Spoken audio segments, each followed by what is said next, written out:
Bantva depot માટે નવી બસ સેવાઓ શરૂ કરવા અંગે શહેર કોંગ્રેસ પ્રમુખ પ્રકાશભાઈ લાલવાણીની માંગ. બાંટવા શહેર અને આસપાસના વિસ્તારોના રહેવાસીઓ માટે સારી પરિવહન સેવા પુનઃપ્રાપ્ત કરવા અને નવી બસ સેવાઓ શરૂ કરવી જરૂરી છે. ગત કેટલાક સમયથી બાંટવા ડેપોમાંથી અનેક બસ રૂટ બંધ કરાયા છે અને લાંબા અંતરના મુસાફરો માટે બાંટવા ડેપોમાં એક પણ સ્લીપર બસની સેવા ઉપલબ્ધ નથી.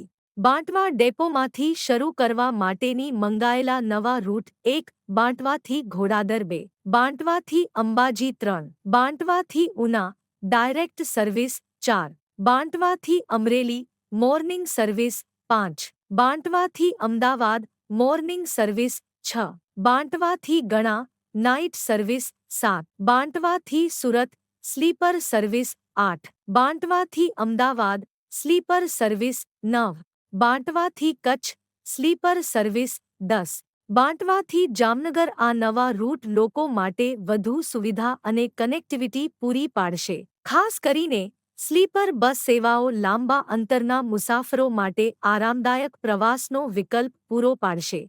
આ મુદ્દાને ધ્યાનમાં રાખીને બાંટવા ડેપોના મેનેજર અને એમ.ડી. પ્રાદેશિક પ્રબંધક રાજકોટ, પરિવહન મંત્રી અને કમિશનર ઓફ ટ્રાન્સપોર્ટ ને આ નવી બસ સેવાઓ શરૂ કરવા શહેર કોંગ્રેસ પ્રમુખ પ્રકાશભાઈ લાલવાણી, રાણાભાઈ કોડિયાતર અને નારણભાઈ ચૌહાણ દ્વારા વિનંતી કરવામાં આવી છે.